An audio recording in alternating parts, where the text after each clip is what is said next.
नमस्कार, आप देख रहे हैं दूरदर्शन किसान कार्यक्रम गांव किसान में आप सभी का स्वागत है। मैं हूं आपके साथ ज्योत्सना टंडन। गांव किसान एक ऐसा कार्यक्रम है जिसमें हम आपको खेती किसानी और पशुपालन के संबंध में जानकारी देते हैं, साथ ही आपकी मुलाकात करवाते हैं एक कामयाब प्रगतिशील किसान से। तो आइए अपने आज के गांव किसान कार्यक्रम की शुरुआत करते हैं।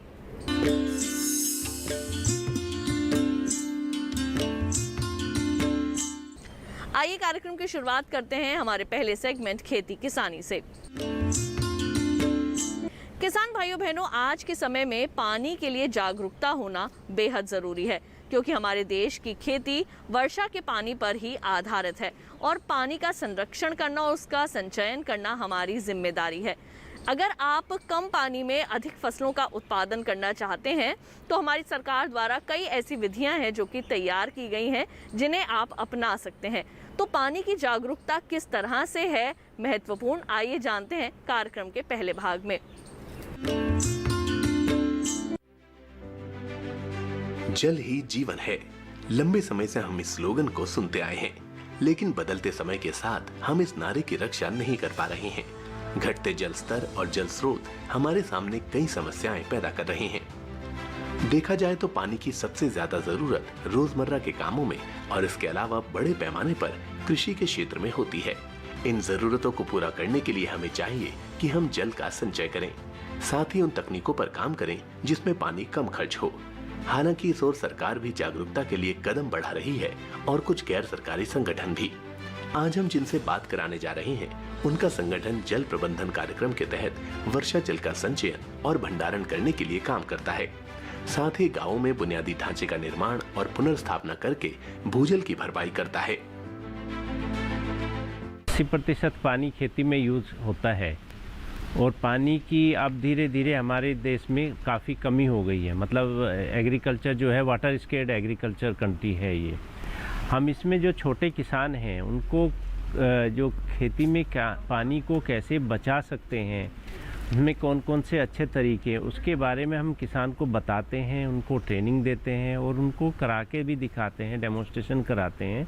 जैसे हम कहते हैं कि ड्रिप इरिगेशन एक सबसे अच्छा माध्यम है जिसमें किसान 80% तक पानी सेव कर सकता है। अगर वो खुला सिंचाई करता है तो उसकी अपेक्षा 80% पानी जो है ना खेत में सेव कर सकता है। उसमें क्या होता है कि जो बूंद बूंद करके जो पानी है, थोड़ा पानी जो है बिल्कुल रूट जोन पे जाता है और रूट जोन पे जाने की वजह से ऊपर जो इवापोरेशन होता है, जो धूप में होता है और जो हवा चलने से होता है, वो कम से कम होता है और पानी का जो यूज है, एफिशिएंट यूज जो है वो सबसे ज़्यादा होता है। इसमें फार्मर्स को होता है कि उसको बार बार चलाने की आवश्यकता नहीं है। अगर कोई भी फसल ले रहा है किसान या सब्जी ले रहा है तो उसको 2-3 घंटे अगर चलाएगा तो पूरे उसके रूट जोन तक पानी उसमें चला जाएगा और पानी केवल रूट जोन पे ही चाहिए, जिससे कि जो पौधे की आवश्यकता है वो उसकी पूरी हो जाए। एक साइंटिफिक जो है, एक रिसर्च के अनुसार ये पाया गया है कि जो किसान खुले में पानी देते हैं वो 10,000 गुना ज़्यादा पानी होता है जो पौधे की आवश्यकता है। इसलिए जो ड्रिप इरिगेशन है, जिसको टपक सिंचाई भी बोलते हैं, उसका लाभ ये है कि पानी के पास अगर किसान के पास अगर बहुत सीमित मात्रा में भी पानी है और किसान अगर खरीद भी सकता है, पानी खरीद के भी अगर डाले तो भी वो अच्छी खेती ड्रिप इरिगेशन से कर सकता है। उसके अलावा बहुत सारे तरीके हैं जिसमें हम किसान को बताते हैं कि पानी कैसे सेव होना है। जैसे किसान जो है ना, स्प्रिंकलर है। ड्रिप इरिगेशन की एक अपनी लिमिटेशन है, वो सब जगह इस्तेमाल नहीं करते हैं किसान, पर स्प्रिंकलर इरिगेशन भी एक माध्यम है जिससे कि किसान पानी को बचा सकते हैं और इसमें भी 40 से 50% तक पानी की जो है आपकी बचत होती है। इसमें मिनी स्प्रिंकलर, अब जो नया माइक्रो इरिगेशन सिस्टम आया है, उसमें किसान 60% तक भी पानी जो है खेती में बचा सकते हैं। और बहुत सारे माध्यम हैं जो हम किसानों को बताते हैं कि जैसे पानी में खेती में पानी को कैसे बचाना चाहिए। उसमें लेजर लेवलिंग एक माध्यम है जो किसान खुले में पानी देते हैं और जहाँ पे पानी की बाहुल्य है वहाँ भी किसान अगर खेत को समतल करे, प्रॉपर समतल करे लेजर लेवलिंग से, तो भी 25% तक पानी उसमें बचा सकते हैं।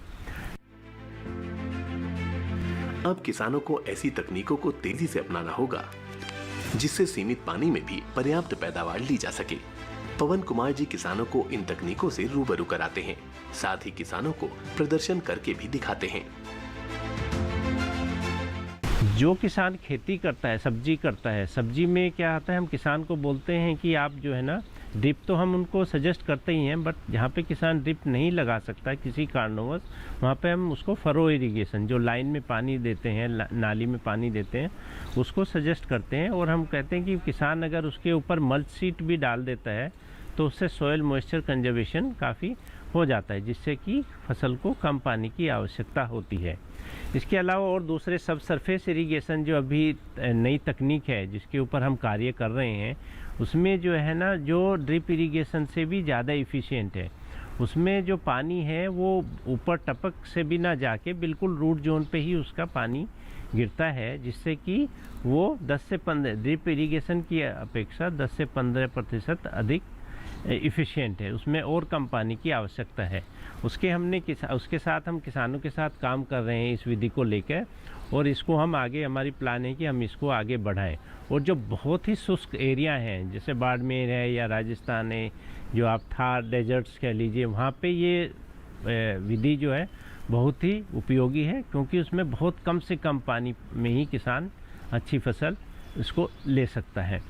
इसके अलावा वो जो सॉइल कंडीशनर है, आजकल जो बहुत शुष्क एरिया हैं, जो विदेशों में भी जो तकनीक होती है, उसमें सॉइल कंडीशनर है जो एक वाटर एब्जॉर्बेंस होता है, जो एक स्टार्च बेस वाटर एब्जॉर्बेंट है। अगर किसान उसको इस्तेमाल करे तो वो पानी सोख लेता है, मतलब 400 गुना पानी, अपने वॉल्यूम का 400 गुना पानी सोखता है, और जो रूट जोन पे उसकी एक जेली फॉर्म करता है, जिसकी वजह से जब जितनी आवश्यकता पौधे को होती है वो उससे जेली से मॉइस्चर एब्जॉर्ब करता है। तो विभिन्न तरीक़ों पर हम किसानों के साथ काम कर रहे हैं, और हमारा मुख्य जो फोकस है कि डिमांड और सप्लाई दोनों साइड में हम एक बैलेंस बनाने की चेष्टा करते हैं, क्योंकि हम बहुत सारा पानी रेन वाटर हार्वेस्टिंग की भी करते हैं, बट इसका मतलब ये नहीं कि किसान उसको ज़्यादा इस्तेमाल करने लगे। तो जो सप्लाई है और जो डिमांड है उसके गैप को कम से कम किया जाए, और कोशिश की जाए कि वाटर पॉजिटिव जो है ना एग्रीकल्चर में हम काम करें। इस तरह से किसान कृषि के क्षेत्र में आ रही पानी की समस्या से निपट सकते हैं। साथ ही देश के बेहद शुष्क इलाकों में भी इन तकनीकों का प्रयोग कर अच्छी पैदावार ले सकते हैं।